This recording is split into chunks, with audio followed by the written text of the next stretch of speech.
يا رب العالمين صل على طه الأمين في كل وقت وحين املأ قلبي باليقين ثبتني على هذا الدين الله الله واغفر لي والمؤمنين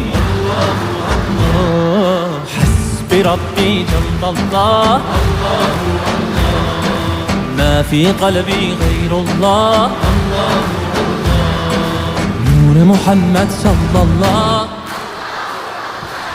لا إله إلا الله Allah. God bless you all. Thank you.